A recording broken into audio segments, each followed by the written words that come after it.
कडून दिलासा मिळाला आहे, त्यांची आमदारकी देखील झाला नाही का फक्त याकडे एकीकडे न्यायालयाने सुनावणीकडे आणि येणाऱ्या काळात पुन्हा अडचणीत वाढ होण्याची शक्यता आहे. असं आहे की माजी कृषी मंत्री, माजी क्रीडा मंत्री, राष्ट्रवादीचे माननीय माणिकराव कोकाटे यांना सुप्रीम कोर्टाने त्यांच्या शिक्षेला स्थगिती दिलेली आहे आणि त्यामुळे सत्याचा विजय झालेला आहे. सत्यमेव जयते. सुरुवातीपासूनच न्यायव्यवस्थेवर आम्हाला संपूर्णपणे विश्वास होता आणि आज सुप्रीम कोर्टाने त्यांच्या शिक्षेला स्थगिती दिल्यामुळे त्यांची आमदारकी रद्द होण्याचाही कुठलाही संबंध येत नाही. त्यांची आमदारकी देखील तशीच राहील. सध्या जो दिलासा माननीय सुप्रीम कोर्टाने दिलेला आहे याचं आम्ही स्वागत करतो. मात्र पहिल्या वेळेला सदनिका लाटल्या प्रकरणात त्यांच्यावर ठपका ठेवण्यात आला होता. पहिल्या वेळेला धनंजय मुंडे असेल प्रकरणात आता माणिकराव कोकाटे, कुठेतरी मंत्रिमंडळात असे जे आहेत ते लोक आहेत, त्यामुळे त्यांच्या राजीनाम्याची मागणी देखील अनेक लोकांनी केली.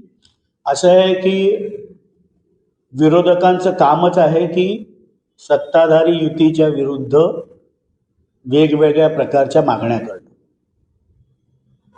1995चं ते प्रकरण होतं. त्या प्रकरणाची सुनावणी येता येता 2025 उजाडली. त्याच्यामध्ये जो काय न्यायालयाने निकाल दिला याचा सन्मान ठेवत त्या निकालाविरुद्ध कायदेशीर पद्धतीने ज्या काही कायद्याने आपल्याला संधी दिलेल्या आहेत याप्रमाणे त्यांनी पहिले मुंबई उच्च न्यायालयामध्ये दाद मागितली. तिथे त्यांना जामीन देऊन त्यांच्या अटकेला स्थगिती देण्यात आली.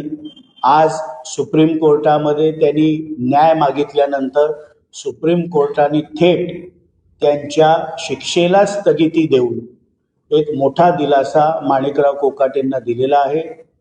धनंजय मुंडे यांच्या राजीनाम्याचा निर्णय हा राज्याचे मुख्यमंत्री माननीय देवेंद्र फडणवीस साहेब, राष्ट्रवादी काँग्रेस पक्षाचे आमचे राष्ट्रीय अध्यक्ष उपमुख्यमंत्री माननीय अजितदादा पवार साहेब यांच्या संवादानंतर तो निर्णय घेण्यात आला आणि त्यामुळे राष्ट्रवादी काँग्रेस पक्ष हा महायुतीतला एक जबाबदार पक्ष आहे. अजित पवारांकडून म्हणण्यात आलंय की माणिकराव कोकाटेंची आमदारकी शाबूतच राहणार. दादांचा विश्वास आहे का वाटतं अपात्र ठरल्यानं नाही सुप्रीम कोर्टाने पात्र ठरवलं आहे. अशी अनेक उदाहरणं देशात घडलेली आहे. अजित पवार म्हणतात सेशन कोर्टात इतक्या लवकर केस लागत नाही, पण इथं घडले असं त्यांचं म्हणणं. असं आहे की पहिल्या दिवसापासून राष्ट्रवादी काँग्रेस पक्ष हा संपूर्णपणे माननीय माणिकराव कोकाटे साहेबांच्या मागे खंबीरपणे उभा होता. कायदेशीर प्रक्रियेमध्ये योग्य प्रकारे त्यांनी दाद मागितली.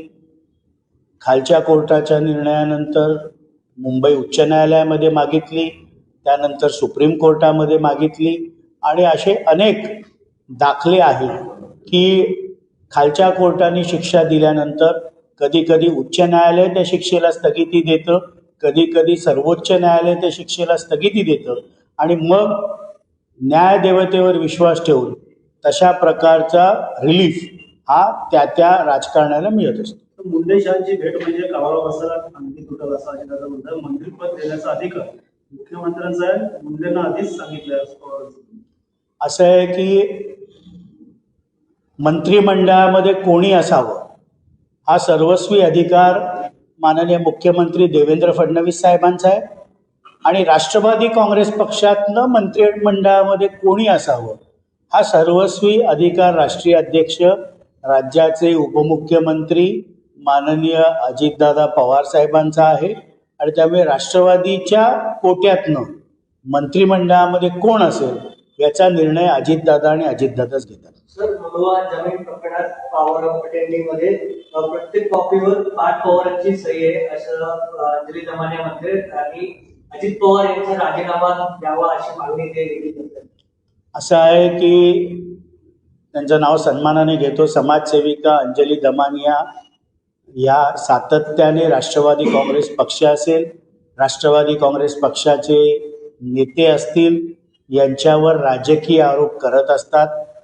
त्यांच्याकडे जे पुरावे असतील त्यांनी जी उच्चस्तरीय समिती नेमली आहे ACS रेव्हेन्यू विकास खर्गेजींच्या नेतृत्वाखाली त्यांच्याकडे ते द्यावेत. त्या वारंवार मंत्री चंद्रशेखर बावनकुळे यांची देखील भेट घेत असतात. तिथे देखील त्यांच्याकडे जे पुरावे आहेत त्यांनी द्यावे. पण कायम प्रकाश झोतामध्ये राहण्यासाठी सनसनाटी आरोप करायचे. एका सिलेक्टिव्ह नॅरेटिव्हनी राष्ट्रवादी काँग्रेस पक्षाच्याच नेत्यांवर, मग आमचे राष्ट्रीय अध्यक्ष उपमुख्यमंत्री अजितदादा पवार साहेब असतील, बाकी मंत्री असतील, यांच्यावर सातत्याने आरोप करण्याची एक शृंखलाच त्यांनी सुरू केलेली आहे. लोकशाहीमध्ये त्यांच्याकडे जे काही पुरावे असतील ते त्यांनी त्या स्तरावर त्यांनी सादर करावे. तर राज ठाकरे आणि उद्धव ठाकरे एकच करता येत आहे मुंबई महानगरपालिकेमध्ये आपण पाहिलं तर, परंतु दुसऱ्या ठिकाणी आपण पाहिलं तर शरद पवार यांच्या पक्षाला ते फक्त 15 जागा ज्या आहेत ते मुंबईमध्ये देत आहे. कुठेतरी महाविकास आघाडीची नीव ठेवणाऱ्या शरद पवार यांच्या पक्षाला फक्त 15 जागा देणं हा कितपत योग्य आहे? त्यातच पाहायला गेलं की नवाब मलिक यांना विरोध करत आहे भाजप आशिष शेलार. त्यामुळे येणाऱ्या काळात पाहिलं तर कुठेतरी महायुती असेल या महाविकास आघाडीमध्ये मोठा फरक दिसून येणार आहे. असं आहे की महाविकास आघाडीमध्ये कशा प्रकारे महाविकास आघाडीतील घटक पक्षांनी मुंबई महापालिकेच्या असतील, आजूबाजूच्या बाकी महापालिका असतील, ज्या काही सीट्स आहेत ह्याचं शेअरिंग कसं करावे हा त्यांचा अधिकार आहे. त्यामुळे त्याच्यावर राष्ट्रवादी काँग्रेस पक्ष अधिक काही बोलू इच्छित नाही. राष्ट्रवादी काँग्रेस पक्षाचे ज्येष्ठ नेते माजी मंत्री नवाब मलिक साहेब यांना पक्षांतर्गत जी मुंबई महापालिकेसाठी निवडणूक व्यवस्थापन समिती बनवण्यात आली त्याचं अध्यक्षपद देण्यात आलं.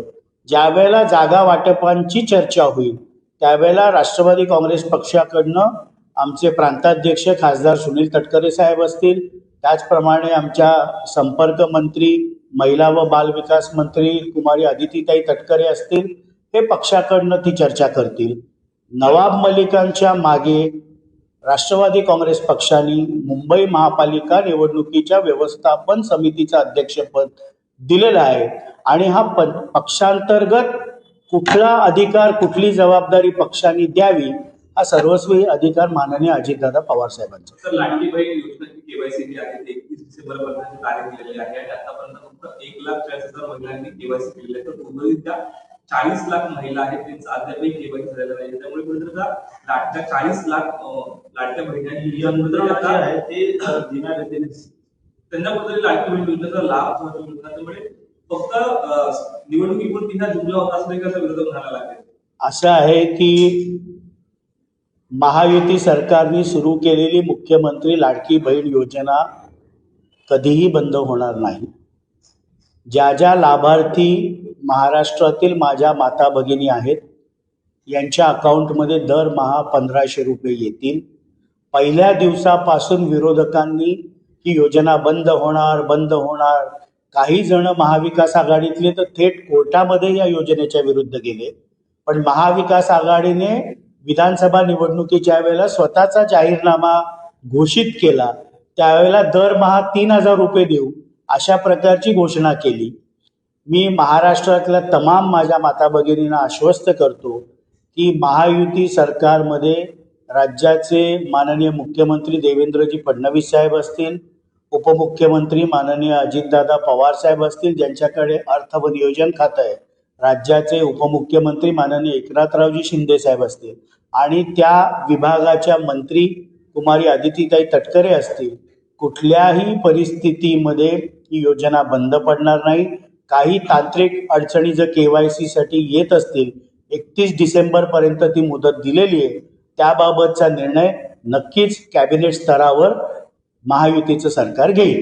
ठाण्यामध्ये महायुतीचं काही घडणं असं झालेलं आहे. शिवसेना आणि भाजपच्या वारंवार बैठकीनंतर सत्र जे आहे ते सुरू आहे. कुठेतरी युती होते की एकत्र लढायचं की स्वतंत्र लढायचं हा तोडगा अद्याप निघालेला नाही. त्यामुळे कुठेतरी जे इच्छुक उमेदवार आहेत त्यांच्यामध्ये आर्बिट दिसून येते. तर आपण स्वबळाचा नारा दिलेला आहे, आपली तयारी कितपत आलेली आहे आणि जर महायुतीची शिवसेना आणि भाजप जर युती झाली नाही तर काही युती झाली तर काही इच्छुक जे उमेदवार असतील त्यांची पदाची आहे ती. त्यामुळे काही तुमच्या संपर्कात काही आहेत का?